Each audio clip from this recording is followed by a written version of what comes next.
안녕하십니까.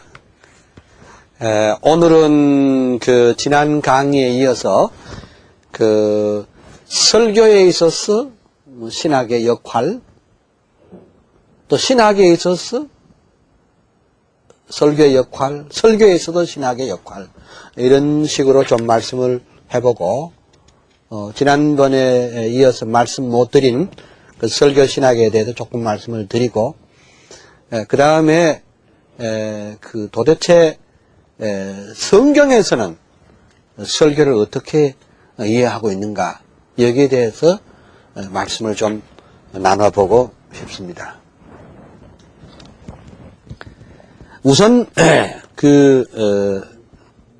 앞서도 말씀드렸습니다만은 설교와 신학은 따로따로 떼어서 생각할 수 없습니다.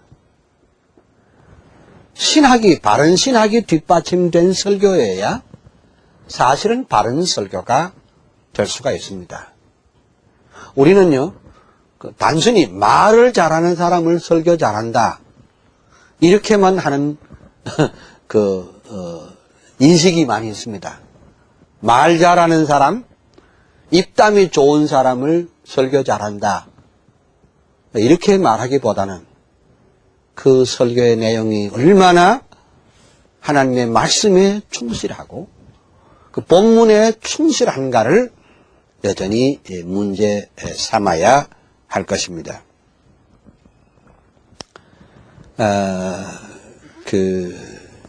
그에 앞서서 지난번에 제가 말씀드렸지만은, 소위 자유주의 학자들은 성경을 하나님의 말씀으로 보지 않고 그냥 성경 속에 하나님의 말씀이 포함이 되어 있다, 이런 수준으로 말하는 사람들이 있습니다. 또 성경에서 어떤 교훈만을 취하면 된다, 이렇게 말합니다. 또 성경에서 어떤 실존적인 어떤 내용을 파악을 해서 오늘 우리 시대에 적용만 시키면 된다고 하는 사람도 있습니다. 그래서 성경 본문이 정작 말하고자 하는 것이 무엇인가에 대해서 크게 관심을 두지 아니하고, 성경 본문 가운데 있는 어떤 단어 하나, 무슨 전치사 하나, 동사 하나를 이렇게 끄집어내 가지고, 그것이 이제 다이빙 선수가 이렇게 보드를 이렇게 굴려 가지고 튀면서 말하자면은 몇 바퀴를 돌아서 물에 들어가는 것처럼 단순히 성경을 자기 사상을 말하기 위한 하나의 출발점으로만 이해하는 그런 경향이 있습니다. 그거 대단히 잘못된 겁니다. 예. 그리고 이제 소위 보수주의자들 가운데도 문제는 있습니다. 성경을 깊이 해석하려고 하는 것은 좋지만은 그 약점 가운데 하나는 오늘의 상황에 대해서, 오늘 우리가 그리스도인으로서 구원받은 백성으로서 우리가 어떻게 해야 될 것인지에 대해서 구체적인 대안 제시가 없다 하는 것이, 그것이 우리 보수주의자들의 약점입니다. 그러므로 우리는 이렇게 생각해야 됩니다. 정말로 성경이 하나님의 말씀으로 옳게 믿고 확신하는 사람만이 정말 뜨거운 설교, 능력 있는 설교, 사람을 변화시키는 설교를 할 수가 있습니다. 그러면 사람을 변화시켜야 세상도 변화시킬 수가 있는 줄로 믿습니다.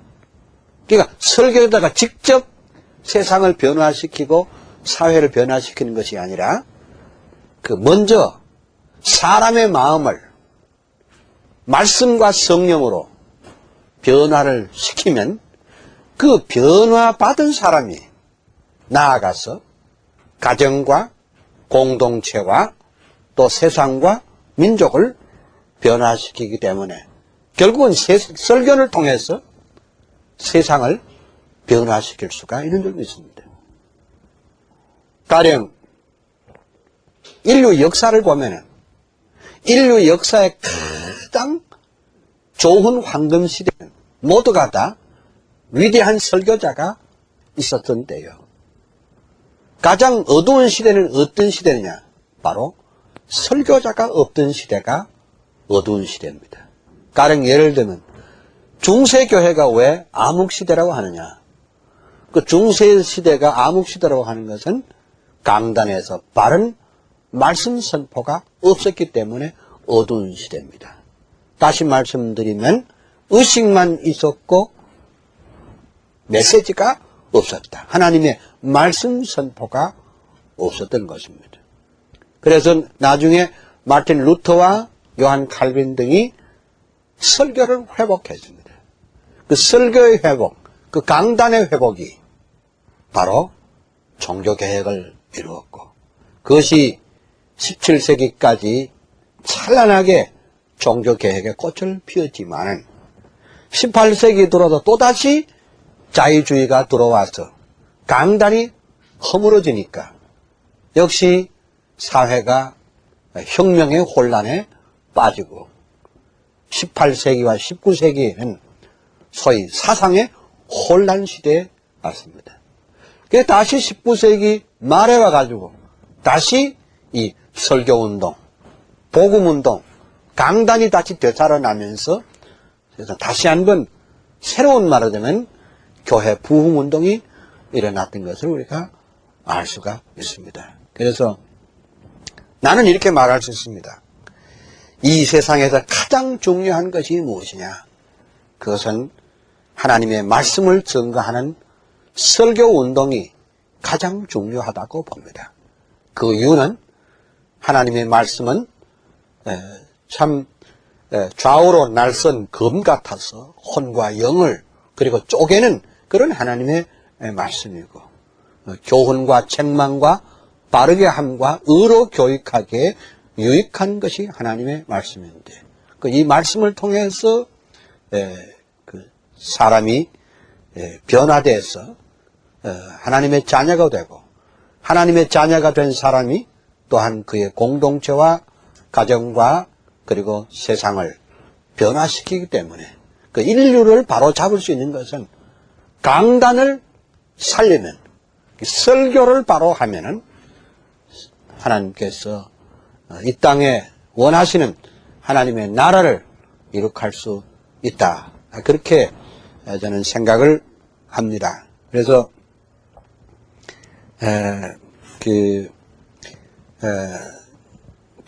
신학이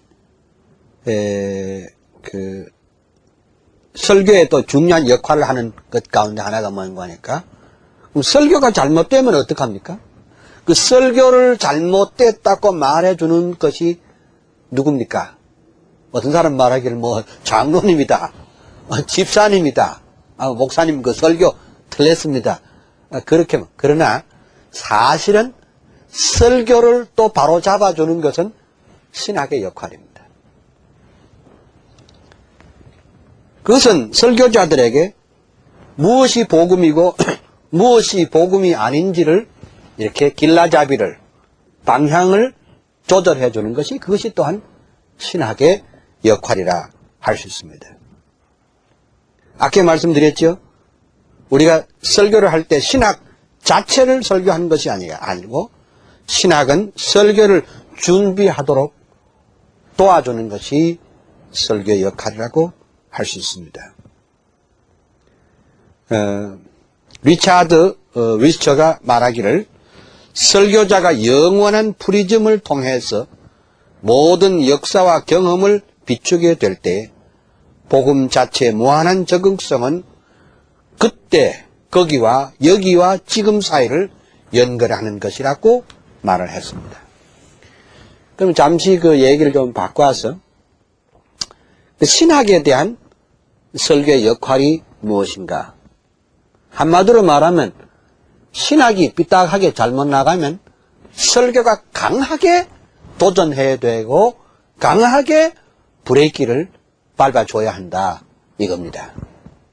설교는 신학에 대해서 그리스도를 요구합니다. 따라서 설교는 신학의 오류를 교정하는 역할을 감당을 해야 합니다. 여러분 아시다시피 역사적으로 신학이 잘못되어 갈 경우에도 강단에서 아주 강력한 아주 든든한 제 목소리를 낼 때 교회의 부패와 세속을 막았습니다. 그러나 그 강단이 말이죠. 강단이 신학의 잘못을 지적해서 못할 때는 어떻게 됐습니까? 교회가 세속주의로 전락했고 결국은 돌이킬 수 없는 결과를 낳게 됐습니다. 결국 설교는 신학의 존재 이유를 깨우쳐줍니다. 가령 그 설교를 준비케 하는 신학 또는 영혼을 살려주는 신학이 아니면 그 신학은 고장난 신학입니다. 잘못된 신학입니다. 신학이 신학자들만의 전유물로 그 자기들의 무슨 그런 그 사색적인 논쟁을 위한 것이 신학의 본질이 아니라 언제라도 그것은 앞서 말씀드린 대로 그 강단에서 그 설교를 돕기 위한 그런 신학이 되어야 할 것입니다.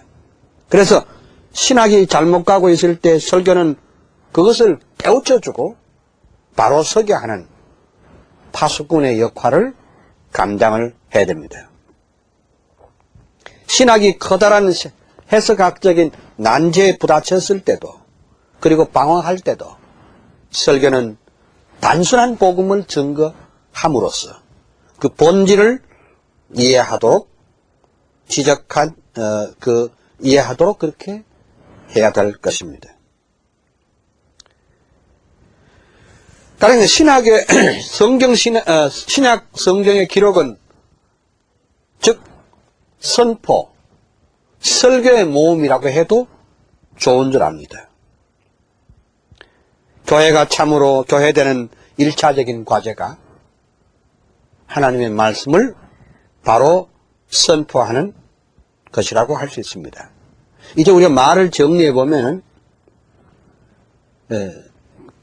설교도 신학도 서로가 견제 역할을 하면서 설교가 잘못 가고 있을 때는 신학이 방향을 좀 잡아주고 신학이 잘못 갈 때도 설교가 헌병 노릇을 MP 구실을 해가지고 그것을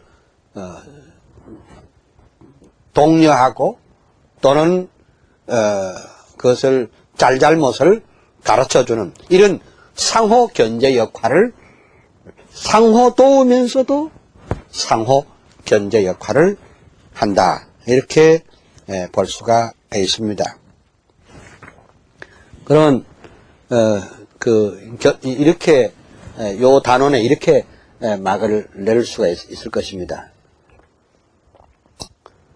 우리는 설교를 할 때 설교자의 개인적인 체험이 필요 없다 나는 그렇게 말하지는 않겠습니다.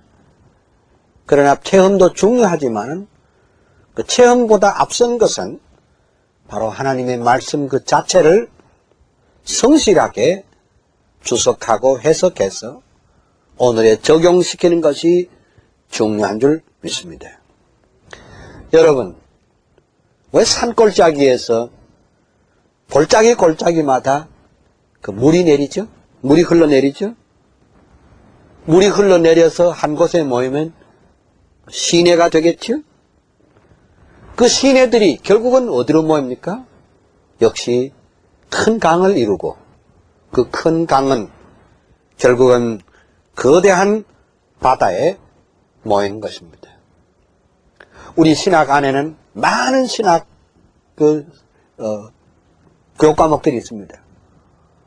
제가 알기로는 줄잡아 한 신학교에서 배우고 혹은 배워야 할 과목은 한 60 내지 한 70종류의 가량의 그 신학의 과목이 있습니다. 그것은 다 모두가 다 훌륭한 신학적인 과정입니다. 그러나 그 산골짜기에서 흐른 물들이 또 모이고 또 모이고 매를 이루고 그리고 큰 강을 이루고 그것이 바다에 모아지듯이 모든 신학은 그 클라이막스가 하나님의 복음을 강단에서 증거해서 영혼을 살리고 그리고 세상을 살리는 설교에 초점이 맞춰 있다 하는 것을 여러분에게 말씀을 드립니다. 자, 그러면 지금까지는 이제 신학과 설교의 관계에 대해서 말씀을 했는데, 그러면 우리가 이제 이 설교학을 이제 말하기 전에 더 중요한 것은 성경은 그러면 설교에 대해서 어떻게 말하는가, 그것을 우리가 잘 한번 살펴볼 필요가 있을 것입니다. 우선 여러분이 가진 성경 가운데 그 느헤미야 8장 한번 살펴보시겠습니까? 느헤미야 그 8장 8절에 보면은 여기 그 초막절을 지키는 가운데 이런 말씀이 있습니다.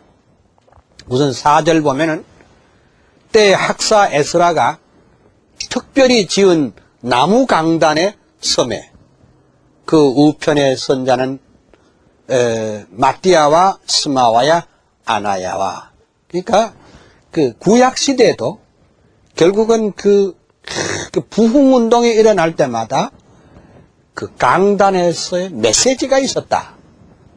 그리고 이제 그 8절에 보면은 하나님의 율법책을 낭독하고 그 다음에 그 뜻을 해석하여, 그 뜻을 이제 여기 해석이 아까 제가 해석하여 백성으로 그 낭독하는 것을 깨닫게 하매, 이게 적용입니다. 그러니까 헤르메니틱스 해석학도 있어야 되겠죠. 그 다음에 소위 말하자면 애플리케이션, 그 해석과 말씀을 낭독하고 그것을 해석해서 백성으로 하여금 깨닫게 하는 것. 여기에 소위 말하자면 강해 설교의 원조가 되는 말씀이 바로 이 말씀입니다. 그러니까 구약의 사람들도 설교를 어떻게 했느냐? 강해 설교했다 이 말이에요. 예? 성경을 풀어서 해석하고 그것을 깨닫는 데까지. 그러니까 못 깨닫게 하는 설교. 그러니까 설교는 사실상요, 어떤 사람은 어렵게 하는 것을 아주 훌륭한 설교라고 말하는 사람이 이건 난센스입니다. 설교는 어려운 말씀을 쉽게 하는 것이 설교입니다. 그리고 사실은 쉽게 설교하는 것이 그게 더 어렵습니다. 아주 쉽게 설교해야 돼요. 깨닫도록. 그러니까 누가 깨닫느냐? 아녀자들도 깨닫고 아이들도 깨닫고 율법 학사들도 깨닫고, 네? 정치가들도 깨닫고, 모든 사람들이 다 깨닫도록 하는 것이 그 설교입니다. 오늘 우리식으로 말하자면 설교하기에는 중학교 2학년 수준에서 들을 수 있도록 설교하면 아주 좋은 설교라고 합니다. 고연히 쓸데없이 어렵고 복잡한 말을, 어려운 무슨 단어들을 일부러 선택해가지고 그렇게 하는 것은 좋은 설교가 아닙니다. 그럼 제가 오늘 이 느헤미야 8장 8절을 제시한 건, 구약의 사람들도 설교를 이렇게 소중하게 생각을 했구나. 이것을 여러분들에게 말씀드리기 위함입니다. 사실은요, 구약도 신약도 어떤 설교학자들은 이 성경 전부가 다 설교라고 말하는 사람이 있습니다. 그 어떤 의미에서 그렇단 말입니다. 그 왜 그러냐?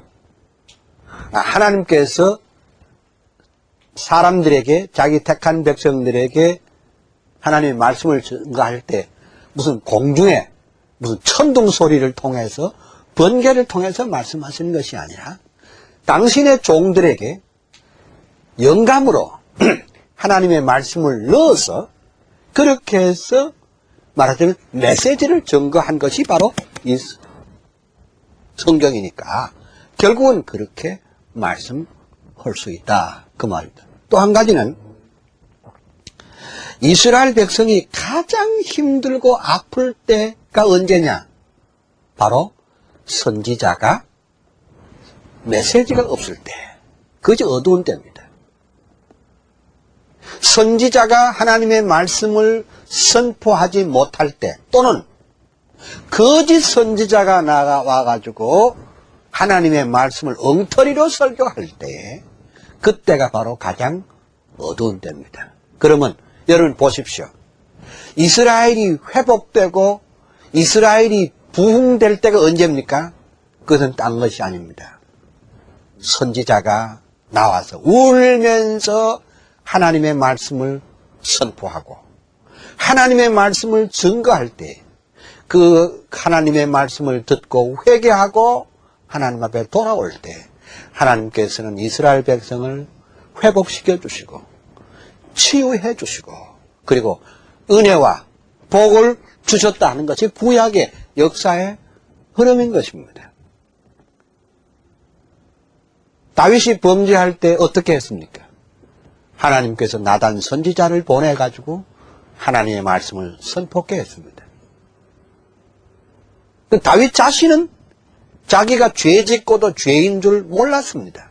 그러나 하나님의 말씀을 나단 선지자의 입에 넣어서 하나님의 말씀을 선포할 때 그는 보좌에 내려앉아서 나는 죄인으로소이다라고 말하자면 통회하며 그리고 일평생 동안 눈물로 침상을 적셨던 것을 볼 수가 있습니다. 그래서 이 구약 성경의 흐름이 말이죠. 예? 하나님의 말씀 선포가 얼마나 중요한가를 말씀해 주고 있습니다. 근데 이제 말라기 선지에 와가지고 선지자가 뚝 끊어져 버렸습니다. 그리고 세례 요한이 출현하기까지 400년 동안을 우리는 중간기라고 합니다. 그런데 참 묘하고 참 재밌는 것은 그때도 하나님은 이스라엘 백성을 인도해 주셨습니다. 그것이 뭡니까? 회당을 통해서 하나님의 말씀을 선포하신 것입니다. 다시 말하자면 그렇게 피폐하고 환난과 핍박 가운데 있었던 이스라엘 백성들에게 동네마다 세워진 그런 시나고그, 회당을 통해서, 물론 회당은 당시에 교육기관인 동시에 행정기관이지만 동시에 말하자면 예배 처소입니다. 하나님의 말씀을 교육받는 장소입니다. 랍비들이 이사야와 예레미야의 그 눈물의 설교를 다시 반복하면서 이스라엘 백성에게 하나님의 말씀을 설교함으로써 그 이스라엘의 공동체를 유지를 하게 됐습니다. 근데 이게 웬일입니까? 예수님 오시기 한 1세기 전에 이스라엘 백성이 하나님의 말씀에 대해서 좀 무심하게 되자 랍비들이 그때 고안해내는 것이 무엇인가 하니까 말씀만 증거하니까 모두 다 졸립고 그리고 의식적인 것에 빠져 있으니까 그때 고안하는 새로운 방법을 하나 고안했는데 그게 뭔가 하니까 성경 대신에 탈무드, 미슈나, 미드라슈 같은 것을 가지고 한번 설교를 해봤더니 요새식으로 말하면 기가 막히게 히트를 친 겁니다. 아주 막 공전의 히트를 친 겁니다. 그 사람들은 성경 듣는 것보다도 하나님의 말씀을 듣는 것보다도 무슨 좋은 예화거리나 어떤 무슨 그런 아주 흥미있는 이야기를 더 좋아하게 됐습니다. 근데요, 이상스럽잖아요. 여러분 아시는 듯 탈무드 같은 것은 성경 다음으로 많이 읽는 그런 참 탈무드인데, 여러분들이 아시는 탈무드를 읽어보면은 정말 그 예지가 번뜩이는 그런 그 지혜가 담겨 있습니다. 그러나 듣기 좋은 말도 한 번, 두 번이지, 그것도 자꾸 들으면 어떻게 약효가 떨어지는 거 아니겠어요? 그렇지 않겠어요, 여러분? 그러니까 처음에는 그 탈무드들 효과를 많이 봤는데 미드라슈, 미슈나를 통해서 효과를 봤는데 나중에 약효가 떨어지니까 그 이스라엘의 공동체를 유지하기 위해서 만들어낸 것이 뭐냐니까 소위 성경에도 없는 법을 부가로 많이 만들어냈습니다. 소위 말하면 비상조치법을 많이 만들어낸 거예요. 그 비상조치법이란 게 뭔 소린가 하니까 가령에 구약 성경에는 없지만은 자기들끼리 이제 만들어가지고 가령 예를 들면 안식일에 몇 발자국까지 가서 또는 괜찮지만은 몇 발자국 이상 넘으면 죄다. 벼이삭을 따무는 것은 뭐고 부비면 추수다. 이런 말하자면 아주 복잡한 거추장스러운 시행세칙들을 많이 만들어가지고 말하자면 이스라엘 공동체를 통제하려고 했던 겁니다. 이게 무슨 말입니까? 하나님의 말씀, 복음은 없어지고 소위 말하자면 율법주의가 이스라엘을 통치하게 됐습니다. 이것이 바로 이스라엘의 고통이요, 아픔이요. 소위 기득권층만 살아남고 말하자면 민초들은 한없이 고통과 고난 속에 있었다 그럽니다. 그럼 저들이 하나님의 말씀으로 다시 회복되었으면 좋겠는데 우리 주님 오시는 그날까지 그것이 끝내 회복되지 못했습니다. 그러다가 광야에 외치는 자의 소리, 세례 요한이 나타났어. 광야에 외치는 자의 소리로서 설교를 시작했습니다. 그 세례 요한의 설교는 곧 천국 복음이요, 바로 회개의 설교를 외쳤습니다. 다시 말하자면 장차 오실, 뒤에 오시는 메시아를 준비하기 위한 것이었습니다. 다시 말하면 그래서 세례 요한 다음에 오신 예수님이 뭡니까? 예수님은 바로 천국과 그리고 회개의 설교를 했습니다. 그러니까 예수님의 공생애는 한마디로 설교의 생애다, 이렇게 말씀드릴 수가 있습니다. 오늘 이만큼 하겠습니다.